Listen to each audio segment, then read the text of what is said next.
Bonjour à tous, ici Jean-Philippe Martin, massothérapeute et étudiant au baccalauréat en kinésiologie. Aujourd'hui, pour vous, dans la petite capsule, j'ai un petit tableau sur le syndrome du tunnel carpien ou aussi appelé le syndrome du canal carpien. Okay? Fait que les deux termes sont très bons à utiliser.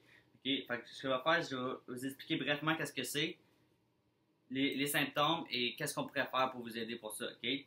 Premièrement, là, vous voyez en ce moment, ça c'est la face antérieure de ma main gauche. Okay? Fait que, mettons, si vous étiez pour le voir, là, ce serait comme si j'étais placé comme ça. Okay? Ici, ce que vous voyez, c'est une bandelette que j'ai dessinée qu'on a vraiment dans notre corps qui s'appelle le rétinaculum. Rétinaculum qui est une bandelette de tissu conjonctif qui se met environ deux doigts comme ça ici à la base de nos processus styloïdes, nos os, et juste au début de notre poignet ici, c'est environ la largeur de deux doigts.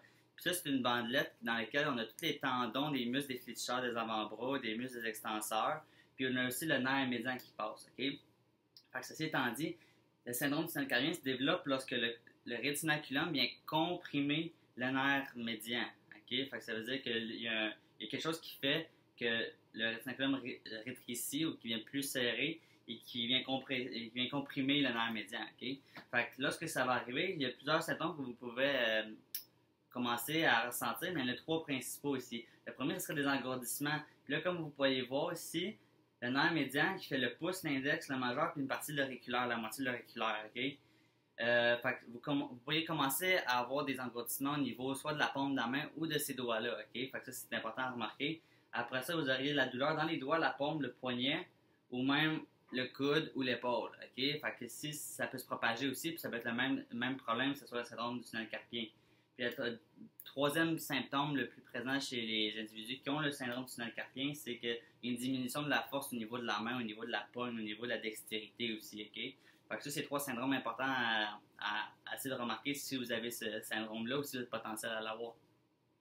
Dernier point ici que je veux faire, c'est que le syndrome du tunnel carpien, oui, ok, ça en parle du poignet, mais c'est parce que ça peut avoir une origine autre que le poignet. Enfin, on peut parler soit du poignet direct, du coude, de l'épaule ou du cou. Fait que si vous êtes une personne qui est très stressée dans votre quotidien, vous avez souvent le cou qui est bloqué, c'est souvent très tendu au niveau du cou, mais ça peut vous causer un syndrome du tunnel carpien parce que les nerfs qui originent au niveau de notre plexus brachial, derrière notre nuque, et un peu plus bas que notre nuque ici, passent au niveau de notre cou, de notre épaule, de notre coude, puis se rendent jusqu'à nos poignets. Fait que s'il y a quelque chose dans tout ce trajet-là qui bloque ou qui pèse sur un nerf, qui fait une pression sur celui-ci, mais on peut avoir le symptôme ici au niveau du poignet, mais ça peut venir d'ailleurs. Fait à ce moment-là, je vous conseillerais d'avoir un professionnel de la santé, soit votre physio, votre chiro, votre massothérapeute, pour qu'il puisse regarder avec vous si l'une de ces trois régions-là est problématique vraiment et pourrait vous aider pour votre poignet.